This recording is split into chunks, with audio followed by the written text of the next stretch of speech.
Hello everyone. Tunia movie explain kahin bowling cho ahile. It could happen to you akiti. Charlie kitipahi New York police phata ahi zin mi hon anangai lo hle ove. Chule ato khom pi bo kitipata chun gul phata ahi honin ahi. Azinu murial wangchun Charlie police lo cho hlom asa zin azipa chu amu nom be po nahi. Charlie in city sunga akiboi ho asu chamzi in. Humulo ho akithupi zi in chapang ho zong ahil zi e. Alang khana yovon kitinu chu ko na pet akimon. Amanu hin a credit card na $12,000 but anay ahi. Aman zong zat spa za azipa sumza hat pa chun ama het lawa a card an za danin asayin. Hizong le azipa to akikhen thing nai han lo zi in zat span ama bat danin asay ta na hi.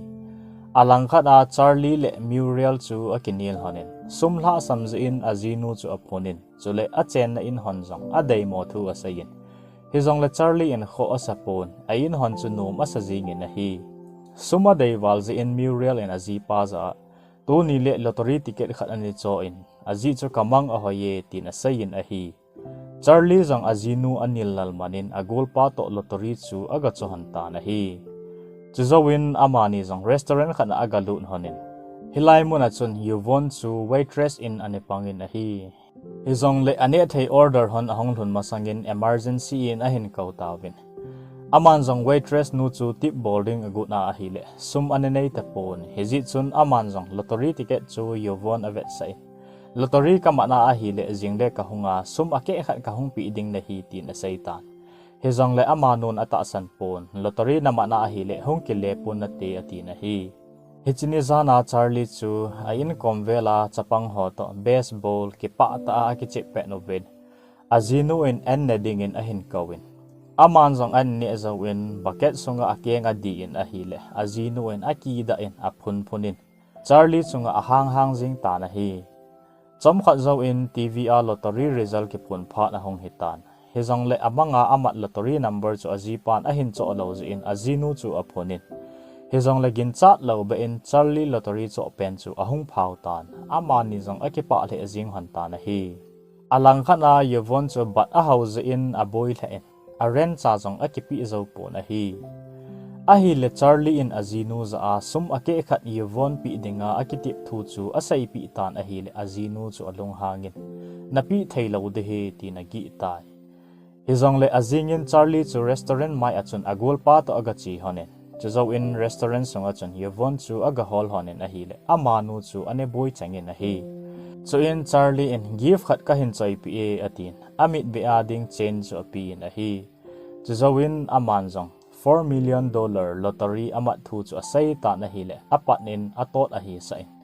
Hizong le ata ahi ahet pha nin numay nu chu ake pa avalin alamin. Restaurant zo si chu ice cream free in ahop pi tai. Ahi le police khat in $2 million tip abor thu chu azing in newspaper ane thang ta na hi. Muriel in zong asum chu za na thai in azangin. Azo loading khomin von akicho tai. Hizong le alung kim di pon migen thai ho ki thopi di zong chu asum sil na lain na hi. Hitia ke pa ta pe nin animal right activist hon samula ke sim vona ake vanji chun red pen ahung bu khomoven ahi. Alang khana yuvon wang chu ahindan ake hialbe pon kiniaw sa tain masanga bangin ahingin ahi. Chule ake het pi mi hon message tampi ahin thotnovin hezong la koima adon but pon ahi. Chupen in phat so ta aneva amang azipa in sumadei cha ji chun ahin call in ahile aman zong hin le call ta hin tin a call chu athapi tai. Alang khana bo in zong agol pa ki khial lau thu chu asayin apa chal he in ahi. Ahi le Charlie zong dukan a coffee aga order penin dukan chu gu cha hon athima abulu ahin hedo in. Hizong la ima he phalo danin ahong po do in. Chuzawin agol pa cha den sa in. Dukan nung lama panin agalu nin gu cha te ni chu mai thal za lawin hangsan ta in ahin mantan. Hizong la mi khat chun pi storin akhut akap kha pi manin ahi. Hizit chun ahan san vet sa na in medal khat api uvin. Chu in aman zong chom khat anato na aku na ki hui hading agut thu chu asayin. Chule $10,000 migen thei ho ki thu pi na api ding agut thu chu asayin ahi le. Azinu chu da ake salhe azinge. Amazong in agalhon le azinu in a in hon chu anatha sim sa pe agato in. accountant khat zong hire a bolin hi chi in hi zu do a mun chu ma ki chun ding a gut thu cha sei tai Charlie in hilai mun a ka umnu me ati in chule ka chair hoyana koi ham ati le azino in ka pei mang tai ati na hi alang khana yevon in anato na restaurant chu ani ki cho tan customer ho zo si cha phata in serve a bol zi in mi zo si along lai sa in a hi Charlie in a goal pass a gift khana pi in a hi le a goal pass ang akepa a le azingen hitia Charlie le yevon in asum han chu na phato na le mi ke pa na ding a aman jing han lain Muriel in ama phat chom na di bawin azangin a hi zan khat chu Charlie le azinu zong yet party mang dingin agachi honin Muriel chu hilai muna alam lawa sum kulvei pung ho to sum tampi mu na ding aki hawli mupin chupet nen yevon in taxi fare api gut pet chu Charlie in ahin mo in ama zong jahas adal ha in yevon chu ki thopi ding in agal hai zalin a hile chupet nen wang sit ta ti di ham wang phat ta ti di ham in jahas chun anadal haman hon ta ne hi so in ama ni zong restaurant khat agal dun hanin a past life on asai hanin ani gel hona azite ni chunga alung kim han laudan thu chu asai hanin a hi chizawin ama ni zong agal lam hanin Charlie chu ahim mo thim se su in chizawin ama ni zong lampi ahun ki haulim phai hanin aum khom hon pha le lungmong ta aum thei han thu chu asai hanin hezi chun jingni hule ki mutu ki ding ati hanin a hi Zahaz zong ahong kile pha nen Charlie in azinu chu gapuiding atin a hile Muriel chu businessman khat to aniki flat pat aga tu khain azinu chu aniki thupi sa the azingin a hi azingin Charlie le Yevon zong akimutu kin honin skating a ball honin a hile Yevon chu theme sa a hi in he zong le Charlie chu skating ball khalo a hi zi in lam su a chun a break a man thei pon tuila aga kile lut tai Chizawin amani zong metro station agachi honin mizo si ticket a chopi honin a hi hichine ban in baseball stadium kha zong ren a ball honin Charlie in a in convel a khangdong aniki chip khom pg ho cho a bon chawin a kau khomin ke pa ata in phat agamang khomu bin a hi hinla in ahong kilele in Charlie le event ading in buina ani pantan Muriel in avan zo si chu a hin sep la in mizo si metro ticket a chopi ji chon alung hang tha in a hi Chuzawin aman zong izat ki sei zong le na ki khel loading sum na mo su mang mang ding a hi atin hezi chun ki khending ati tai alang khana yevon ji pa zong phat so ta ada ha zawin ahong ki le in restaurant cho na ding in $50,000 a thumin a room songa chon ananga thoi a hi hin la yevon in sum dei pa cha ki hau pi ding zong anom pon hezi chun a in cho da la in ka hong ki le langa na ni umna alaya a hi le police ho ka call de he ti na gi tai Cham khat zawin Yevon le Charlie chu hotel ke bang khana ka ki sutu hone chu zawin Yevon jong Charlie room a hongin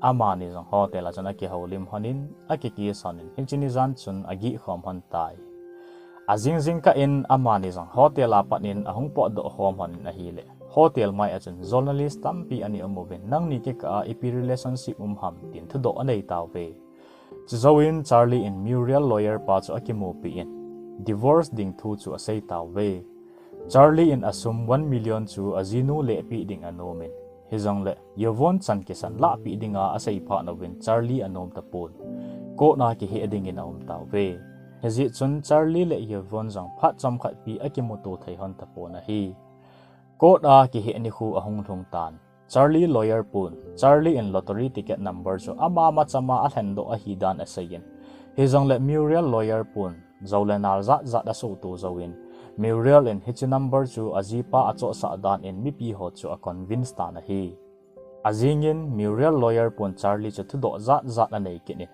nazinu na vo kha am ti na dongin hetia avel vela do phanin Charlie in zanga za khat ve cha banin kanemane ti na sayin a hile azingni kho in Charlie chu azinu va pa danin newspaper a hin su kit ta ve azing kinin lawyer pon Yevon chu Neile go hol no may palaudan in ang hoin azipa masanga pasal dang khato akinga ye tin a he na hi a hi le chupanin Muriel in case chu azautan sumzau si jang achang ta na hi Yevon chu laina ta in courtroom apa nin a lai do in ha ta in a lai Charlie in anung adal good pen in journalist hon khamding anegun a lai win a hi chule saivun ki to no in journalist ho masanga thudi chu akipong tai atingam na lai se nin a hi Cham khat zaw in Charlie zong Yevon in agachi in hizong le don but na amu lo pha nin agol pa kom agal hongin imot ding agot wangin yovon agial gial zi chun a imot thei po na hi ni chom khat zawin amazon yovon restaurant achun agachi in a hi le amanu chon ekamin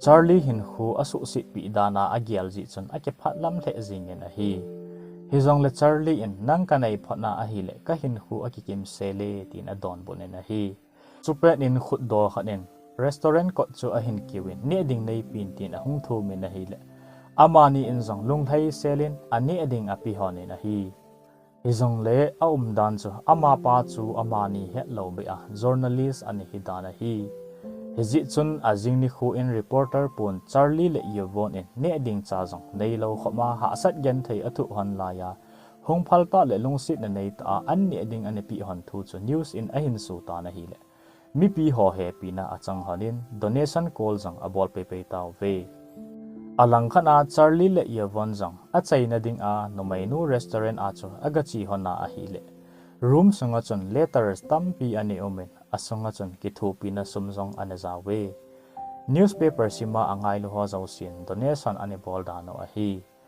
amani injong nithum sung lu nin letter ho chu ahong hanin sum $600,000 version asim do hon tai hiti chun a chaina in yovon zima sapa chu taxi driver mama ina pangkit tan Charlie chu police ale panin yovon chu a restaurant ale chanin alang khana mural le businessman pa chu akicheng honin hinla chom khat zawin ama pa chun asum zo si azam pi in gam chu min anezam mang ta na hi chule movie ki chaina in yovon le Charlie chu ani ki cheng han tan ki pa ta in hin khu amang hon tai hi chia hin a movie jang hon chai tai